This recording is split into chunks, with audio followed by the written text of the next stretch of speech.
மகளின் தோழி தன்முக ஜாடையில் இருப்பதைக் கண்டு அதிர்ந்து போன அம்மா. பல வருடம் கழித்து பெற்றோர்களை அதிர்ச்சிக்குள்ளாக்கிய டிஎன்ஏ ரிப்போர்ட். சினிமாவை மிஞ்சிய நிஜ வாழ்க்கை சம்பவம்.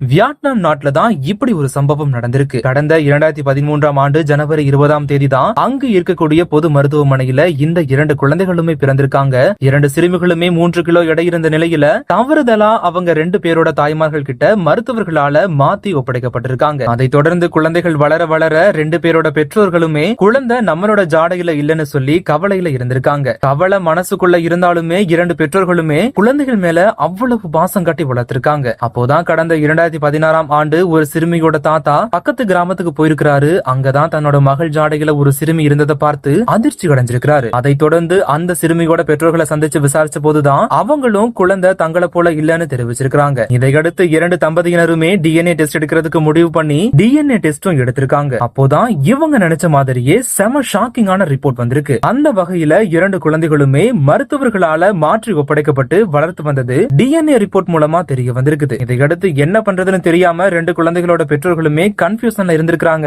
அப்புறம் ஒரு வழியா கொஞ்ச நாளுக்கு அப்புறமா 2 குழந்தைகளையுமே மாத்திக்கலாம் அப்படின்னு சொல்லிட்டு 2 பெற்றோர்களுமே முடிவு பண்ணிருக்காங்க. அதன்படி கடந்த 2017ஆம் ஆண்டு ஜூலை மாதம் 2 பெற்றோர்களுமே தங்களோட உண்மையான குழந்தைய மாற்றி வாங்கியிருக்காங்க. என்னதான் குழந்தை அவங்களோட ஜாடையில இல்லாம இருந்தாலும் 2 பெற்றோர்களுமே அந்த குழந்தைகளை ரொம்பவே பாசமா வளர்த்துட்டாங்க. குழந்தைகளை மாற்றுவதற்கு மனசே இல்லாம ஒரு மனதா ஒரு முடிவும் எடுத்திருக்காங்க. அதாவது ஒவ்வொரு வாரமும் 2 குழந்தைகளும் ஒரு பெற்றோர்கிட்ட ஒன்று சேர்ந்து இருக்கிற மாதிரி முடிவெடுத்துட்டு குழந்தைகளை மாற்றி கூட்டிட்டு போயிருக்காங்க. என்னதான் ஒரு வழியா ஒரிஜினல் அம்மா அப்பா கிட்ட 2 குழந்தைகளுமே போனாலுமே அவங்கள இதுவரைக்கும் வளர்த்த அம்மா அப்பாவை விட்டு பிரிய முடியாம 2 பேருமே அழுதுருக்காங்க. இந்த ஒரு செய்தி தான் வியட்நாம் மட்டும் இல்லாம உலகம் முழுவதுமே பேசு பொருளா இருந்துட்டு வருது. இதே மாதிரி நிறைய இன்ட்ரெஸ்டிங்கான தகவலை தெரிஞ்சுக்கணும் அப்படின்னா நம்ம சேனலை மறக்காம சப்ஸ்கிரைப் பண்ணிக்கோங்க அண்ட் ஃபாலோவும் பண்ணிக்கோங்க.